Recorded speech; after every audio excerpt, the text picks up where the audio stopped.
হয়েছে আর 11টা 33 অবধি শুভ মুহূর্ত ছিল।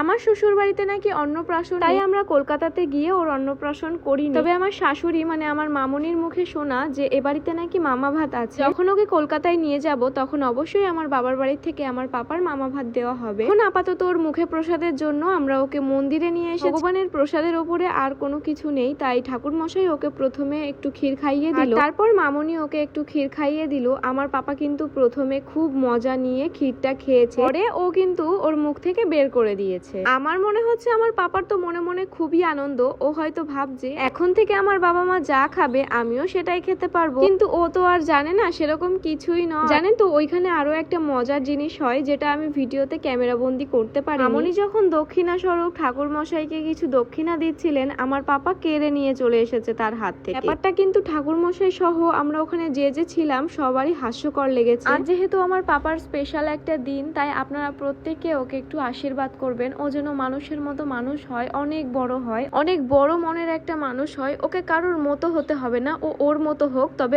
অনেক ভালো হোক। প্রতিটা মানুষকে যেন সম্মান করে, প্রতিটা মানুষের কষ্ট যেন ও বোঝে। আজ আপনাদেরকে বলি একটা আমার মনের কথা। ও যখন আমার পেটুতে ছিল তখন আমার খুব করে ইচ্ছা ছিল আমার যেন একটা পুত্র সন্তান হয়। হ্যাঁ, কথাটা হয়তো অনেকেরই খারাপ লাগছে, কিন্তু সত্যি কথা এটা। হ্যাঁ, কথাটা আপনারা ঠিকই শুনেছেন। আমার খুব ইচ্ছা ছিল আমার জন্য একটা পুত্র সন্তান হয়। তার কারণ এটা নয় যে আমার শ্বশুর বাড়ির বংশবৃদ্ধি হবে, কারণটা হলো এই যে এই সমাজে আমি আমার মেয়েকে রক্ষা করতে পারবো না। তবে আমি যদি একটা পুত্র সন্তানের জন্ম দিই তাহলে তাকে আমি শিক্ষা দিতে পারবো এটা যে একটা মেয়েকে কিভাবে সম্মান করতে হয়। যাই হোক, এইদিকে পাপার মুখে প্রসাদের পর আমরা একটু ফটো সেশন করে নিলাম। জানেন তো সকাল থেকে সবাই উপোস, তাই সকলের মুখ চুপসে গেছে, এই জন্য ফটোগুলো সেরকম ভালো আসেনি। এখন আমরা নিচের দিকে যাচ্ছি আর তার মাঝে দেখতে পেলাম এইখানে সুন্দর একটা গ্রাউন্ড। এই টাইমটায় আমার সাথে আরো একটা হাস্যকর জিনিস ঘটে যায়। যেহেতু সিঁড়ি দিয়ে উঠছিলাম তখন আমার পায়ের কুচিগুলো বাজছিল, আমি ওটা কোমরে গুজে রাখি। তারপর সিঁড়ি বেয়ে মন্দিরে উঠি, মন্দিরে পাপার অন্নপ্রাশন হয়, ফটো সেশন হয়। এখন আমরা নিচের দিকে যাচ্ছি আর হঠাৎ আমার মনে পড়ে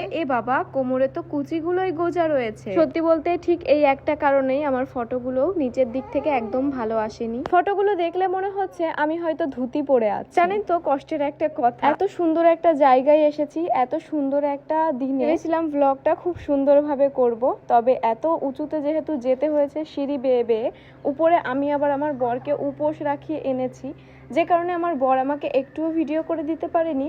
আর আমি তো আজকে তাড়াহুড়ো একটুও ভালোভাবে ভিডিও করতে পারি, যে কারণে সেরকম ভালো ভ্লগটা হয়নি। এই রাস্তা দিয়ে আমরা এসেছি আর এটা হচ্ছে মন্দিরে যাওয়ার উপরের রাস্তা, আর এই দিকটায় আরো একটা রাস্তা রয়েছে, এটা অন্য একটা সিঁড়ি। নিচের থেকে